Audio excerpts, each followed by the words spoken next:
Detroit Lions, they have their, we talked about them having their offensive coordinator in waiting. I forget his name.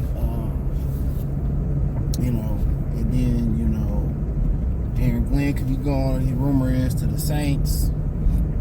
My thing about that is usually a team probably going to get a younger quarterback, usually go to offensive-minded head coach. Right. So nonetheless, Aaron Glenn said that for the most part he been prepping ex-NFL linebacker. I think he played for the Patriots out of LSU. Calvin Shepard, the linebacker coach, he been prepping him to be the defensive coordinator. So that's just gonna make more prominent coaches want to come to Detroit.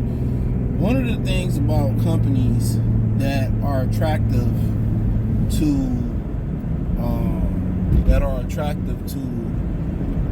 how can I say potential employees is their ability to hire within. See, those jobs that's really, really good, that's hard to get into, it's just not about the retention rate. It doesn't really matter. Like when you talk about those type of jobs, like you mean like it don't really have to be these top tier white collar jobs, because a lot of those top tier white collar jobs, they have high turnover rates too. So they could be blue collar jobs or whatever. A lot of those jobs are hard to get into because one, they hire well. Two, they treat their employees well. Their benefits are good. And three, they promote within. That's a really good job, but it's hard to get into, and they promote within. That makes the job attractive to an employee. Now, to you, a lot of people are like, well, really employers don't really care about making their jobs more attractive because they want to keep a high turnover rate so they don't have to pay people bonuses. But truly good companies, the really good companies, they don't do that. Ain't a lot of them out there, but they don't do that because they name stand on that product. So usually a lot of those companies, they get a lot of praise from hiring within. Even if they let you go, they give you a severance package, and, make sure you get on your feet. And so the Lions are starting to get a reputation for being a great franchise, which is 14 degrees, for being a great franchise,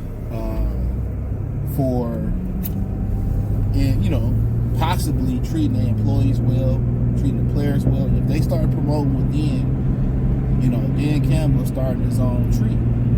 Now, will it be a Bill Belichick tree or more of a Bill Parcells tree is the question. Bill Parcells tree off the top, Sean Payton came from the Bill Parcells tree. Sean Payton, Dan Campbell came from his tree. Bill Belichick. So, Bill Belichick tree, it's nothing but fucking flunkies and failures, you know what I'm saying? No disrespect to those guys, but that's what it was, whether it was on the college level, whether it was on the NFL level, from Romeo Crennel to Charlie Weiss to Bill O'Brien. I mean, you can just go on and on, right? He did both college and so it'll be interesting, they seem to like Calvin Shepard a lot. And we seen with San Francisco, they brought in a veteran defensive coordinator, Steve Wilkes, and they blamed him for what happened last year, got rid of him, and kind of injuries derailed them. It's kind of like you got the Madden curse, but also you got the Super Bowl runner-up curse. A lot of people thought Cincinnati broke it a couple years after the season after they won the Super Bowl. They started off shaky, but that's what they do, and they came on strong, and I believe they got robbed against Kansas City, but I'm not here to talk about that again. But yeah, Calvin Shepard, if he's the right man for the job, going to get a name is not always the answer. If you can promote within, guess what? Who know your players better than you do? You know what I'm saying? Who know these guys better than the guys that's been with them, that's been in the locker room, that know the culture, you know where they strong at, the scheme don't change. And obviously he gonna put his little, he gonna put his twist on the scheme. We know that. He gonna twist the scheme how he needs to fit. Maybe they might play a little bit more zone, more shell, more single high. more aggressive, more heavier body. You just never know. So if he the right man for the job, he knows the culture, know what he's doing. So yeah, I like Campbell Shepard.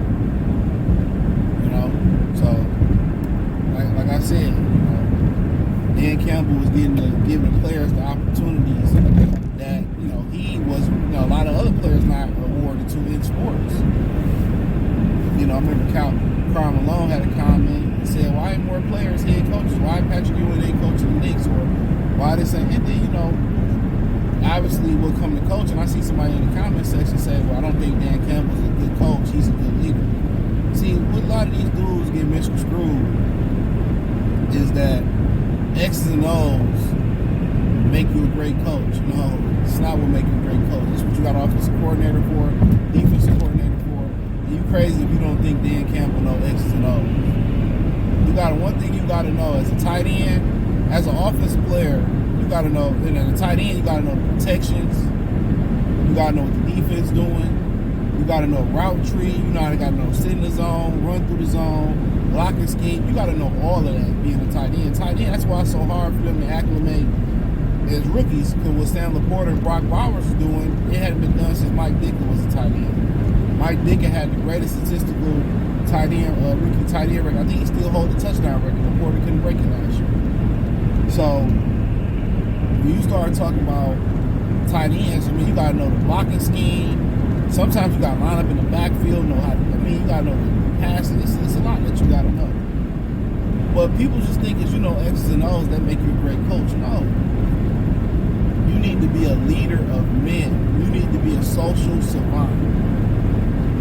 That's what makes you a great coach. Knowing how to handle conflict. Knowing how to juggle personalities, how to treat this player, that, how to press the buttons. And if you're not a leader of men, if you're not a born leader, you're not going to be a great coach. You'll probably be a great coordinator. But you have to be a leader. You have to be able to take accountability. You got to be able to take shots. If they blew the play and it came on, oh man, why would you play this, defense in this situation, right? That's on you. They're going to look at the defensive coordinator first. They're going to look at you. So you got to be able to take accountability. You got to be able, and that's why I think it's so hard being a college coach. You're responsible for over 100 fucking people. So if a position coach back in the day when you couldn't give a player no money, get some money, that all fall on you. So you have to be the ultimate leader when you being a coach in these programs or in these franchises. You have to be the ultimate leader. You have to be the ultimate leader.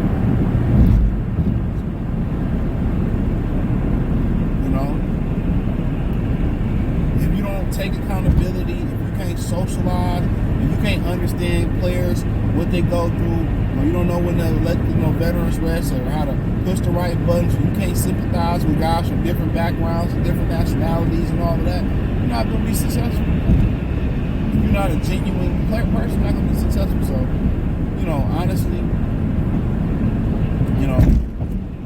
it is what it is. But Calvin Shepard, if he the right fit for it and he get the job, let's see where it goes. So I was talking about, I wonder who, the Lions coaching people up to, take the baton when these guys leave.